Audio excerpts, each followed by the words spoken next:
In this video, we will look at the latest news regarding PlanetWatch as of 30th of September 2021. We have major news regarding sensor batches, onboardings and listings. Coming right up.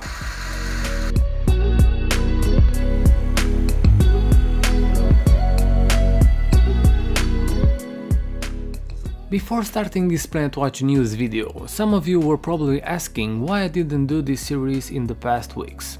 The answer is because I was working on my first commission work for a museum, digitally restoring an ancient Roman sculpture using AR. If you want to find more, visit my other channel, Chris Tries Mixed Media.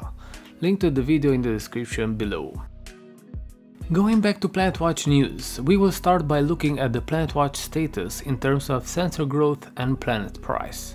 We can see that we hit a new milestone of 500 Arquinos onboarded and 5076 sensors. Since the start of the month, we are looking at 1692 sensors onboarded on the network, with a whopping 50% increase month over month. Comparing that to the 7.1% growth in August, we are starting to see why this token is much more valuable right now. Talking about the token value, we did see a dip of 30% this month, but still, looking at where we are right now versus at the beginning of the month, the increase is 114%. That is more than double. Going into the next piece of news, we will address the elephant in the room and my take on it. For those who don't know, in the past days there were people finding Kythera SenseEdge Mini, the Type 3 sensor, on some sites for sale, and those sensors were bought.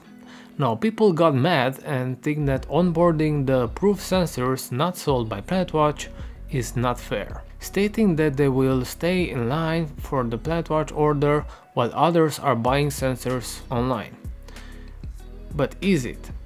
If a sensor that is found on the market for some time is quoted as approved, why would onboarding them will be a deceit? Here is the fact. Kythera SenseEdge Mini can't be bought from the manufacturer.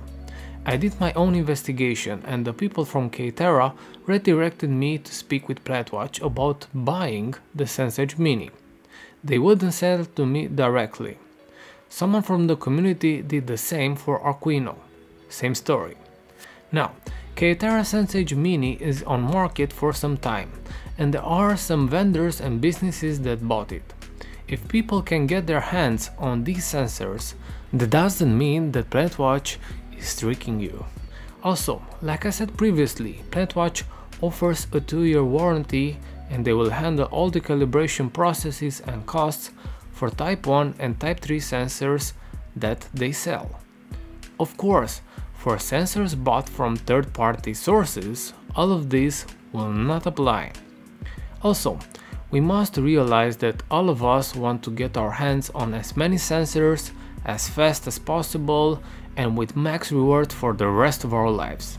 And we will hold to our planets until the price goes so much higher than sell them and buy Lamborghinis.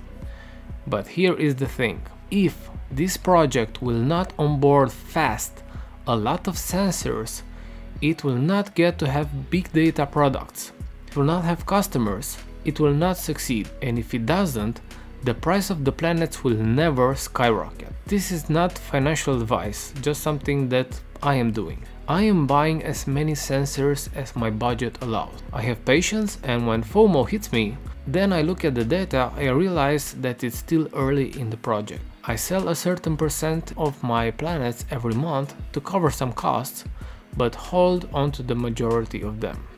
It is clear that this project needs to explode and the number of planets that we will receive in the future will be much lower. So the only advantage that we have as early adopters is getting the sensors in a timely manner and having maximum rewards in the data that we provide. How many more? The earlier you are in the project, the more time you will be getting this maximum reward. So please stop being mad that the project is going fast. Without it, the project will not achieve its goal and your entire investment and mine will become meaningless. The project is going great even if it's run by a startup, so we should all be happy. Having Type 1 and Type 3 sensors delivered by PlanetWatch in a known time frame at a lower cost than whatever you can get on the free market, and with warranty, support and calibration costs, is more than fair. If you know anything about helium, you know how many people got burned and how many scandals are because it's Wild West out there, and helium as a project does not help the individuals in the community. This is not the case with PlanetWatch, and is one of the reasons why I have so much faith in this project. Another piece of news is regarding Type 2. We found out that the sensor will be sold by PlanetWatch. Again, you could probably find it at a third-party seller, but it will not have PlanetWatch's support. So here is my take. We don't know the price of this sensor, but we do know that it depends on locations, so Tier 1 and Tier 2 pixels apply to this type. We also know that it will produce 15 planets as maximum reward in a Tier 1 area, and we have 5 sensors per pixel as lead ones. It's an outdoor unit powered by a solar panel. So here is my take. This outdoor sensor might one day provide more planets as rewards than a Type 4, for example. Why? Because it has its own budget, and what is happening with other types of sensors will not affect it. So buy your license if you are interested in this sensor, in order to secure your spot in the waiting list. I already did, and from what I can see, there are more than 300 licenses already sold just for Europe. Going into sensor batches, we have a few updates. Starting with 29th of September, the sale of our Quino batch for September has started. We also have an update regarding the first batch of Type 3 Kyocera Sensage Mini. It will be sold starting with the 5th of October. And of course, the delivery will begin 5 days after the sale will start, so 11th of October. And we have a time frame of 2 weeks for the deliveries. We also have news regarding the token. For PlanetWatch.us, so North America and the rest of the world outside of Europe, the payment has been switched from PayPal to credit card with Stripe. This change will only be temporary. And that is because we also have a date for Bitmart listing for planets, 18th of October. After that, planets payments will be the only options for countries where Bitmart and Bitfinex can operate. That's it for this video.